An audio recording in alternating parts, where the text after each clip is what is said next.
nga yeeyambisa ekidyeri ki MV Ssese akwatidde ekibiina ki FDC Bendera ku bwa Pulezidenti Nathan Nandala Mafaabi ayolekedde ebizinga by'e Ssese Kalangala gy'abadde alina okuperereza abalonzi olunaku olwaleero.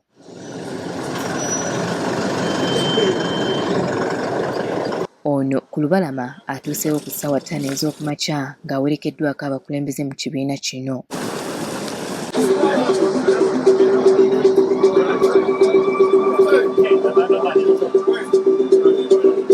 Ono asookedde Kasekulo era ng'agenze akuba enkuŋŋaana ez'enjawulo nga bw'ayokera ttawuni y'e Kalangala.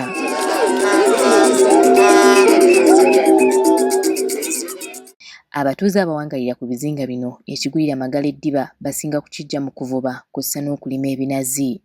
Kyokka abatuuze be twogeddeko nabo tebaawukanye na kusoomoozebwa abantu abalala bawangalira ku nnyanja kwe basanga ng'ekyokugobewanga ku nnyanja entakera kye kinokoddwayo ennyo.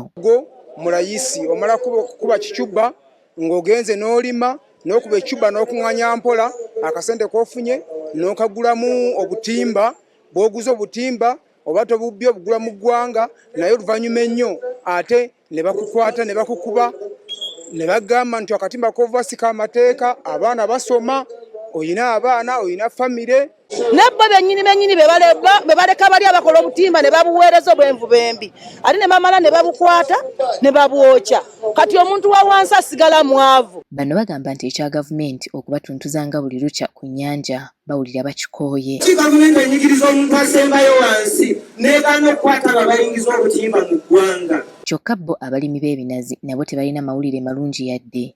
Bano batutegeezezza nti gye buli kati tebaliyirirwanga ttaka lyabwe lye baawaayo okulimako ebinazi. Mbu ng'ekyo kitadde ku bbali ebbeeyi y'ebinazi tesanyusaako yadde kyokka nga bateekamu kingi okubirima. Bwe erinnya mwezi nga gumu neddayo wansi ng'ate ebikolebwa mu binazi bingi sabbuuni butto simanya biki mingi nnyo.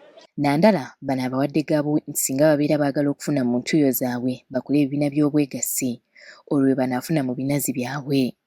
Beekolemu omulimu bakole cooperative ebayamba okutunda ebintu kuba cooperative eyamba okunoonya obutale mu ngeri ennungi. Wabula ono abasuubiza okubanoonyeza akatale k'ebinazi byabwe singa bamulonda ku bwa pulezidenti. Kusooka bali abo bagamba tebanaba kubawa ssente zaabwe z'ettaka pamu mwe ziri. Njagala okubakakasa mugenda kufuna ssente zammwe ate nga bazimufuna zakati n'ekyemwafiira singa mwalina ssente zammwe lw'ettaka eryo. Ono asuubiza abavubi okubazza ku nnyanja n'okukola ku bibaluma byonna singa bamwesigisa entebe ennene. Njagala okukakasa abavubi mugenda kuvuba gavumenti erina okubawa kye mwetaagisa okukola ng'obutimba amaato ng'eteri abatatanganya kubanga amazzi gano Katonda yabawa gammwe mulina ogalyamu alena mutundeko ebyennyanja mufune ssente embeera yammwe ebeere nnungi. Nandala agamba nti wakutumbula ebyentambula ku mazzi kiyambe okuyitumula ebyobusuubuzi mu disitulikiti eno. A ferry is a road. It should be available all the time. That's why we're saying we're going to put ferries on the water to improve movement of people and the goods. Ekidyeri kino kwenyimiridde kye kiyitibwa MV Ssese era nga kiri kimu kye kisaabaza abantu okuva ku mwalo eri ate okubazza ku mwalo eno ate n'okubajja eno n'okubazza eri. Kati okusinziira kwakwatidde ekibiina ki FDC Bendera Nathan Nandala Mafaabi agamba nti amazzi bwe luba luguudo kulina okubeerako ebidyeri bibiri ate okwanguya ebyentambula. Olunaku olw'enkya Nandala Mafaabi asuubira okuyega abalonzi mu disitulikiti y'e Butambala ne Mpigi. Nze Winnie Tessa Nakayinja agafeeyo ku Spark TV wano mu Kalangala district.